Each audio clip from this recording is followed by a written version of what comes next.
नमस्कार दोस्तों, welcome to PK classes. दोस्तों, रोलिंग कॉन्टैक्ट बेयरिंग क्या होता है, क्या इसके एडवांटेजेस एंड क्या डिसएडवांटेजेस हैं, साथ ही रोलिंग कॉन्टैक्ट बेयरिंग कितने प्रकार के होते हैं।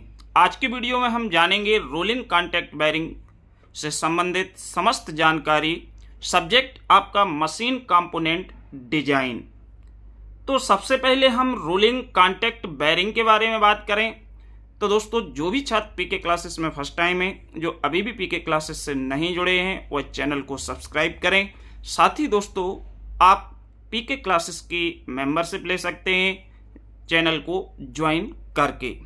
तो अब हम देखें रोलिंग कॉन्टैक्ट बेयरिंग क्या है। तो जैसे कि यहाँ पे आपका जो डायग्राम है, इस डायग्राम को आप ध्यान से देखेंगे तो इसमें हमारे बाल या रोलर्स डले हुए हैं, जिसमें से एक हमारा फिक्स्ड एलिमेंट है और एक हमारा मूविंग एलिमेंट है।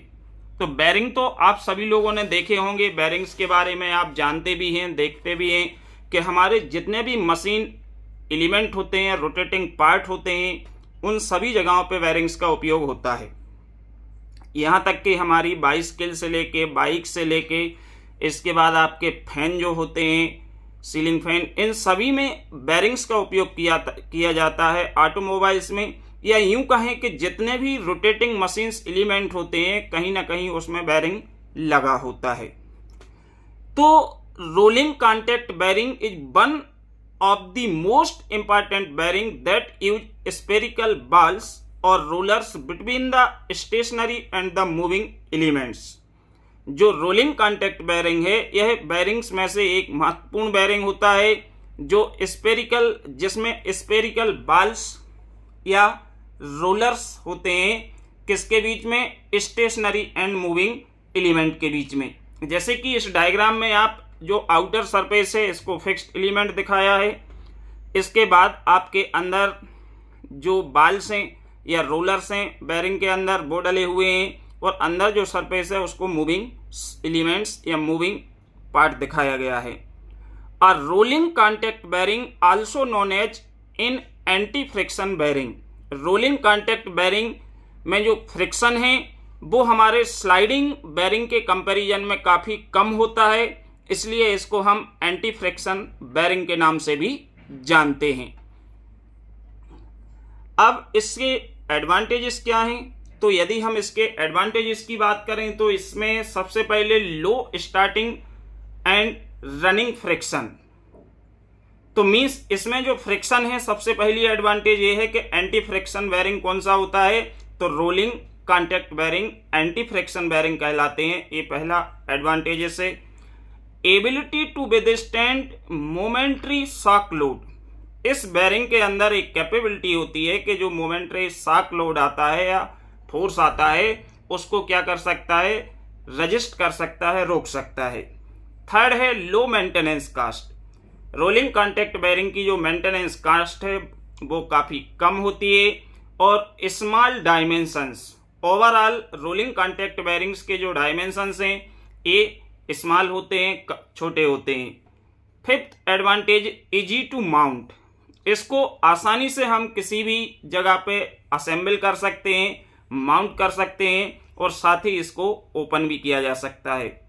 अब इसके डिसएडवांटेजेस हैं जो more noisy at very high speed. यदि हम गाड़ी के लिए काफी हाई स्पीड में ड्राइव कर रहे हैं, या कोई भी मशीन एलिमेंट है जो हाई स्पीड से रोटेट कर रहा है, तो इससे क्या होती है? आवाज आती है, ये नॉइसी होता है।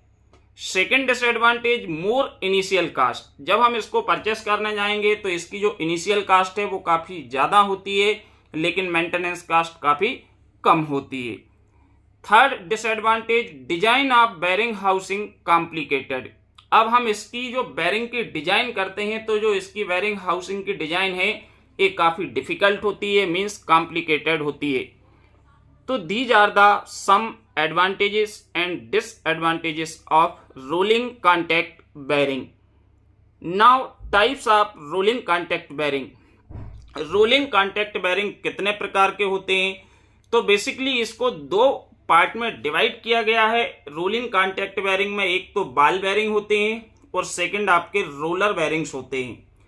ये अकॉर्डिंग टू लोड डिसाइड किया जाता है कि हम हैवी लोड के लिए यूटिलाइज कर रहे हैं या लाइट लोड के लिए यूटिलाइज करेंगे। तो हैवी लोड में जो हमारे बेरिंग्स हैं वो रोलर बेरिंग्स उपयोग किए जाते हैं, और जो लाइट लोड की बात करें तो वहां पे हमारे बॉल बेरिंग्स हम यूज करते हैं। तो आप ball bearings use a round ball.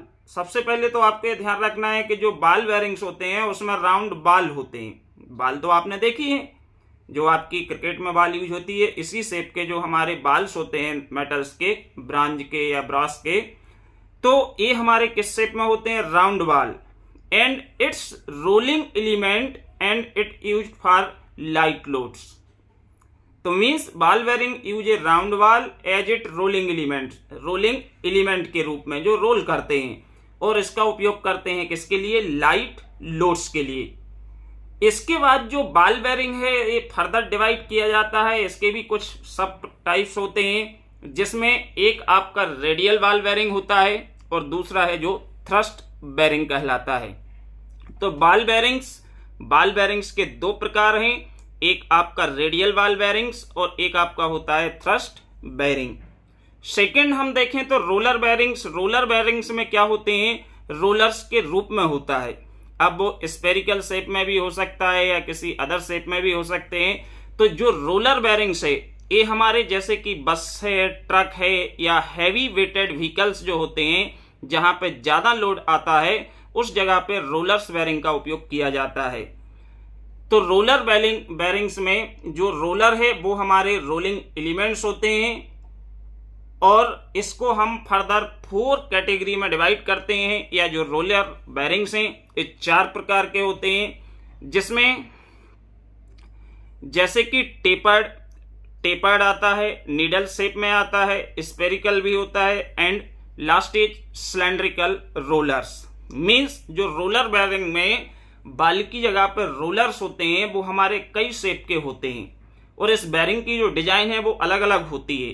कभी भी आप ऑटोमोबाइल्स में देखते हैं तो जो हमारे स्टब एक्सल के ऊपर बेरिंग्स होगा, वो बेरिंग्स या बस या ट्रक का बेरिंग देखेंगे तो वो कॉनिकल शेप में होते हैं, स्फेरिकल भी होते हैं, नीडल्स में होते हैं, टेपर्ड होते हैं या सिलेंड्रिकल। तो लेकिन इसमें क्या है, बॉल की जगह पे यूज क्या किया जाता है? रोलर्स का उपयोग किया जाता है। तो आप ध्यान रखें कि जो रोलिंग कॉन्टैक्ट बेरिंग है वो एंटी फ्रिक्शन बेरिंग है, क्योंकि स्लाइडिंग बेरिंग की अपेक्षा इसमें कम फ्रिक्शन होता है। दूसरा, ये मोमेंटरी शॉक लोड को एब्जॉर्ब कर सकता है। और जो रोलर कॉन्टैक्ट बेरिंग है ये बेसिकली 2 प्रकार के होते हैं, ball bearing and roller bearing. Video देखने के लिए आप सभी को बहुत बहुत धन्यवाद। Thank you.